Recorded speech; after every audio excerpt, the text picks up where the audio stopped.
건강한 하루를 위한 필수 루틴 데일리 건강 시작하겠습니다. 위와 장의 외벽에 독소나 유해 물질이 쌓이면 위장이 굳고 또 제 기능을 못하게 되는데요. 이를 한의학에서는 담적이라고 합니다. 이 담적은 만성 소화불량, 역류성 식도염, 과민성 대장증후군, 또 목의 이물감, 아토피 피부염, 편두통 등 다양한 위장 관련 질환들을 유발하는 원인 중에 하나라고 하는데요. 자, 한의학에서는 이런 담적을 어떻게 보고 치료하는지 오늘 한의사 지현우 원장님과 함께 자세하게 알아보겠습니다. 원장님 어서 오세요. 안녕하세요. 반갑습니다. 자, 우선 이 담적이란 용어가 조금 낯설게 느껴지는데요. 담적이란 무엇인지 정의부터 좀 내려주시죠. 예, 담적이란 말이 생소하실 분들도 많을 텐데요. 네. 우리 몸에 맞지 않는 음식물이 들어가면은 위장에서 완전하게 소화되지 못한 음식물에서 발생한 독소가 위장 외벽에 쌓여 단단히 굳은 것을 이야기합니다.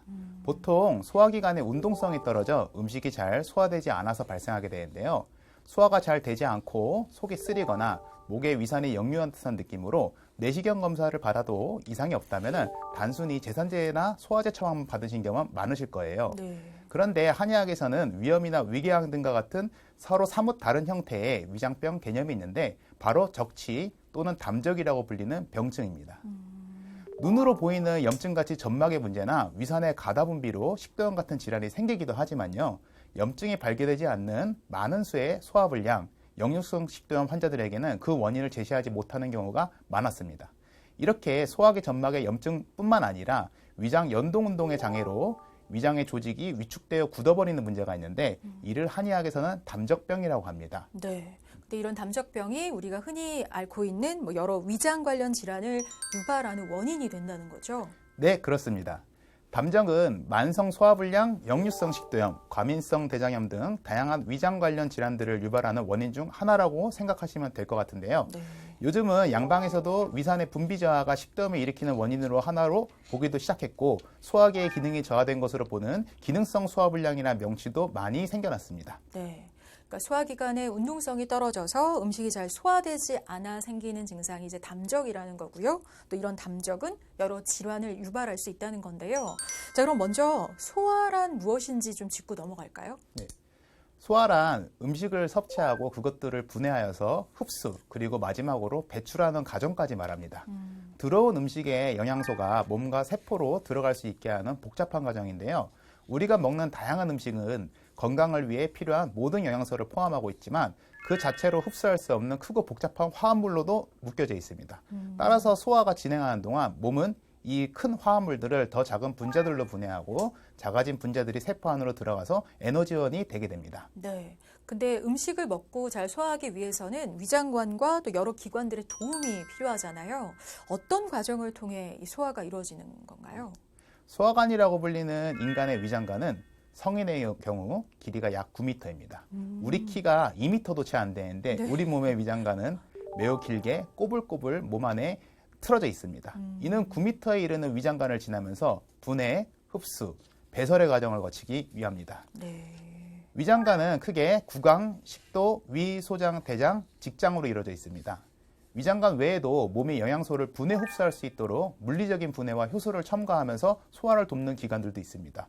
치아로는 음식물 잘게 분해할 것이고요. 혀와 침샘, 간, 췌장, 담낭과 같은 기관들에서는 소화액을 분비하여서 소화를 돕는 중요한 역할을 하고 있다 볼 수 있습니다. 네. 즉 소화라는 과정은 씹고 삼키는 것을 포함한 물리적 분해와 섭취의 과정, 음식과 영양소가 신체를 효과적으로 이동할 수 있게 하는 침과 소화액의 분비 과정, 내장 평활근 근육이 음식물을 다음 기관으로 이동시키는 과정, 소장에서 주로 발생하는 영양소의 흡수 과정, 직장 및 방광을 통해 노폐물을 배설하는 배변 및 배뇨 과정을 통해 소화 과정이 완성됩니다.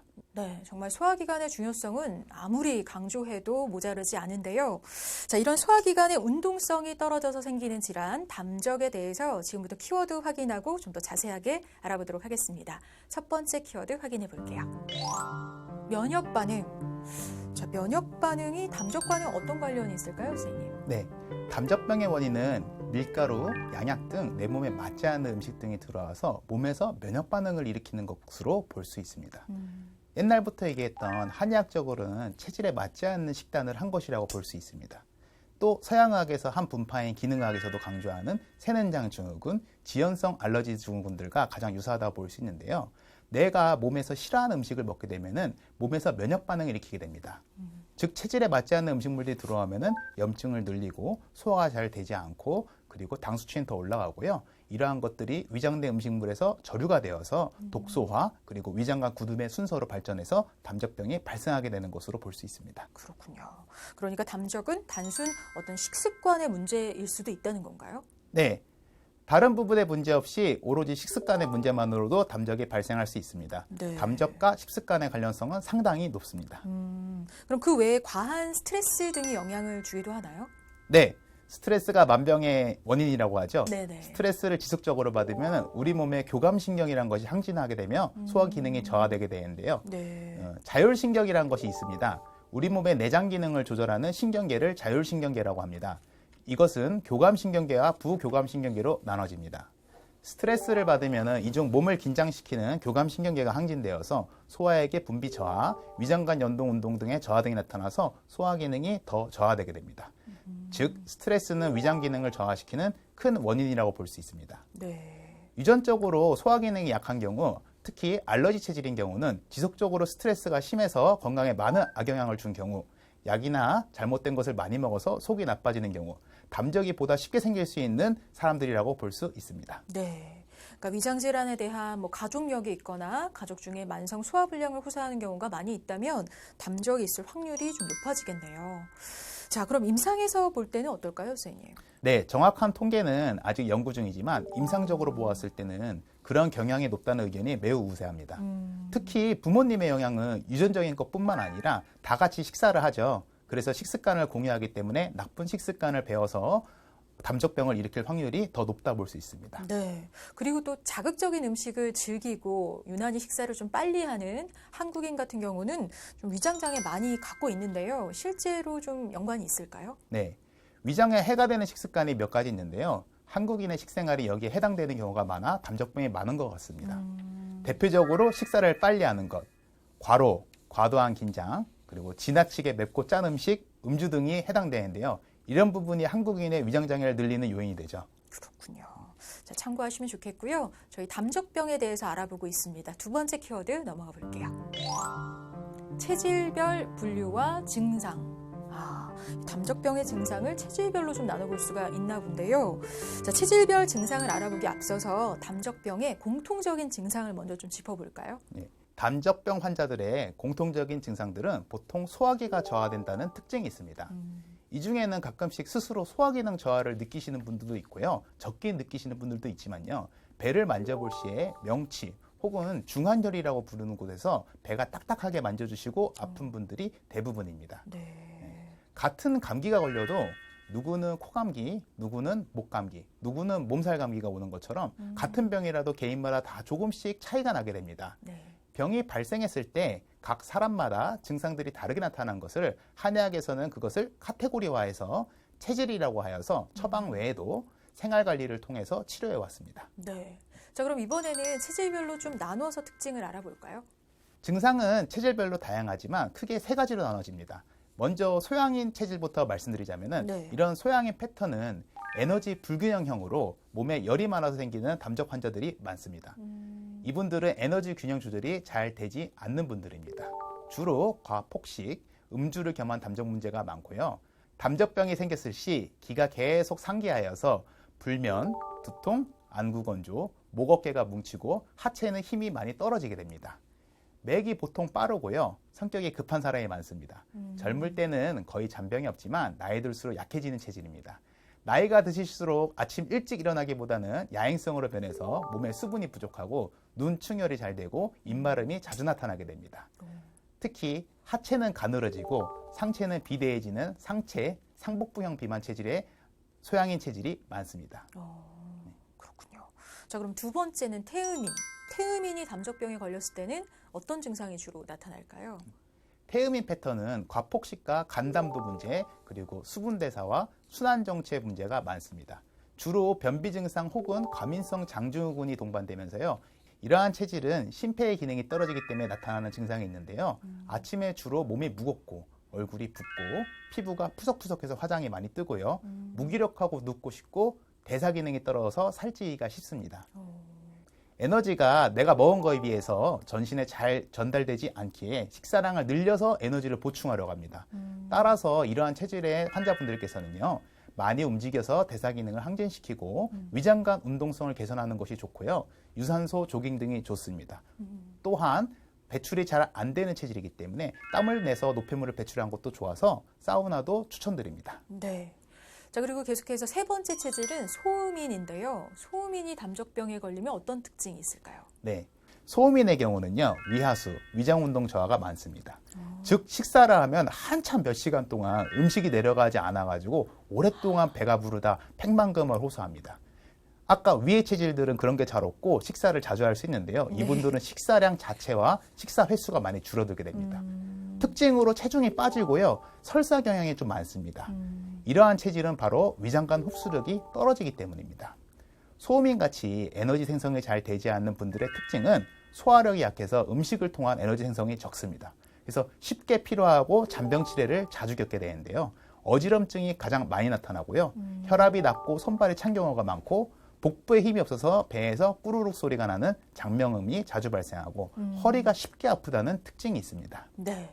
자, 이렇게 담적병의 체질별 증상을 좀 살펴봤는데요. 자, 이렇게 증상이 다양한 만큼 좀 구분되어야 할 질환도 있을 것 같은데 어떨까요? 네.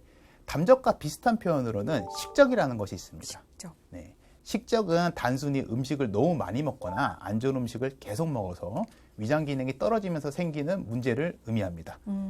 담적은 이러한 식적 상황이 오래돼서 그리고 좀 더 발전해서 위장 외벽에도 굳어지는 상황을 의미하는 것입니다. 네, 그러니까 그럼 식적이 오래되거나 발전된 상태를 담적이라 보면 되는 것 같은데 그렇다면 담적은 식적을 거쳐야 생기는 건가요? 네. 식적이 오래된다고 꼭 담적이 되지는 않습니다. 하지만 식적이 오래되고 다른 안 좋은 영향을 많이 받으면 위장이 굳어져서 담적이 될 수 있습니다. 그렇다면 담적은 어떤 일시적인 현상으로 볼 수는 없겠네요. 네. 담적은 오랜 기간에 걸쳐서 형성되는 거기 때문에 이런 상태까지 몸이 바뀌어 왔다면 일시적으로 나빠진 것이라 보기는 어렵습니다. 네. 한번 형성된 담적을 완전히 낫게 하는 것은 시간이 굉장히 많이 걸리는 일입니다. 그럼 담적은 일반적인 검사 결과로는 확인이 되지가 않는 거죠? 그러니까 위 내시경상 정상인데 담적일 수도 있는 건가요? 네. 위 내시경은 위장 내부 점막이 충혈이 있거나 염증이 있거나 궤양이 있는 것을 확인하는 검사입니다. 네. 담적이 문제를 일으키는 위치는 위장 점막이 아니라 위장의 근육층이기 때문에 내시경 검사는 정상인데 담적으로 진단받는 경우가 상당히 많습니다. 담적을 감별해내는 검사기기는 아직 많이 나와 있지 않기 때문에 환자의 증상과 한의사가 직접 하는 복부 진단, 진찰 결과를 종합하여 진단을 내리는 경우가 많습니다. 네. 그리고 한의학에서는 혈을 보고 담적인지 아닌지 알 수 있는 자가진단법이 있다고 들었는데 이건 어떤 걸까요? 네, 그것을 바로 설진이라고 합니다. 설진. 네, 설진은 혈을 보고 진단하는 것인데요. 한의학 외에도 서양의학의 한 분과인 기능의학에서도 자주 하는 진단법입니다. 주로 담적병이 확인되는 혀 상태는 크게 세 가지가 있습니다. 네. 첫 번째는 치은설입니다. 치은. 치은은 혀가 부어서 치아에 눌려서 저렇게 이빨 자국이 생기는 것인데요. 담적 때문에 위장 기능이 약해지면 수분 대사가 원활해지지 않습니다. 그러면 부종이 잘 생기고요. 그러한 부종이 또 근육을 많이 붓게 만들어서 근육 긴장이 생기고요. 체력 저하, 근육통, 만성 피로, 기허증이라고 하여서 자리에서 잘 일어나고 싶지 않고 게을러지는 그러한 병도 발생시키게 됩니다. 그렇군요. 두 번째는 설태입니다. 여기 나온 거는 이제 황태인데요. 혀에 백태나 황태가 많은 경우 몸과 위장 간의 순환이 저하돼서 노폐물이 쌓인 것으로 보입니다. 네. 그 정체된 노폐물을 바로 이러한 백태나 황태로 보는데요. 백태는 간과 위장 간에 림프순환이 잘 이루어지지 않기 때문에 몸이 굳는 담적 반응이 더 강하게 나타납니다. 이 사진과 같이 염증이 심하게 나타난 경우에는 황태로 나타나게 되는데요. 이런 경우는 심한 염증과 독소 반응, 열증, 불면, 가스 등이 많이 나타나게 됩니다. 네. 근데 이런 설태는 혀의 어느 부분이 좀 진하게 나타나느냐에 따라서 몸의 상태를 좀 알 수 있다고 하던데. 네. 맞나요? 네, 맞습니다. 혀를 기준으로 위쪽에 설태가 진한 경우에는 식도 쪽에 림프, 소화기 순환, 한의학적으로는 상초라고 하는 상반신의 순환 저하를 얘기하고요. 네. 혀의 중간쯤에 태가 많이 생긴 경우는 위장과 소장, 간담의 순환 전화로 봅니다. 그래서 한의학에서는 중초의 순환 저하라고 보고요. 혀의 아래쪽 뿌리에 생기는 설태는요, 대장, 방광, 한의학적으로는 하초라고 하는 곳에 순환 저하를 일컫게 됩니다. 즉, 이 혀를 보고서는 어느 쪽을 집중 치료할지 한번 판단하게 되는 기준이 됩니다. 그렇군요. 자, 담적병을 확인하는 혀의 상태, 치흔과 설태 알아봤고요. 마지막 세 번째는 뭘까요? 네, 이 혀가 갈라지는 설열을 얘기합니다. 설열. 네. 설열이 나타나는 분들은 소화 기능이 떨어져서 몸의 재생력이 통째로 떨어진 것입니다. 혀도 세포이기 때문에 우리가 머리카락이 빠지고 다시 나듯이 혀도 다시 갈려야 되는데요. 혀가 재생력이 떨어지면은 그 떨어졌던 혀의 세포들이 회복되지 않아서 이런 설열이 발생하게 됩니다.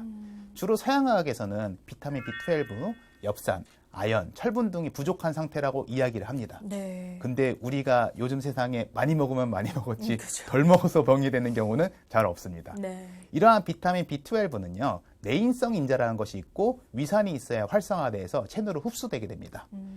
그래서 소화 기능이 저하돼서 위산 분비가 저하된 사람, 이 사람들은 B12를 먹어도 흡수가 되지 않아서 재생 기능이 떨어지게 됩니다. 그래서 이렇게 혀가 갈라진 상태가 되는 것이죠. 이런 분들은 머리카락도 가는 경향이 많습니다. 즉 설열은 담적병이 오래된 환자 그리고 노인분들에게 상당히 많습니다. 이는 담적병으로 소화 기능이 저하되어 영양 흡수가 잘 안 될 뿐더러 재생 능력도 저하되어 위장관 기능 회복이 저하되었기에 악순환이 반복되게 됩니다. 네. 서양의학적으로는 만성위염, 위축성 위염, 장상피 화생 등에 해당됩니다. 네.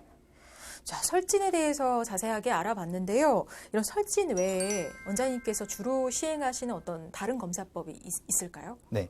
설진 외에도 담정은 굳어져 있는 걸 찾는 질환이기 때문에요. 네. 복진을 시행합니다. 아, 복진은 서양의학적 검사를 통하여 확인되지 않는 신경성, 기능성 질환들을 숙련된 한의사의 손 감각을 통해 만져서 알아내는 진단법입니다. 몸속에 담적이 쌓이면 기혈의 순환이 저해되면서 딱딱하게 굳어지는 부위가 생기는데요. 복진을 통해 그런 부위를 찾아낼 수 있습니다. 그렇군요.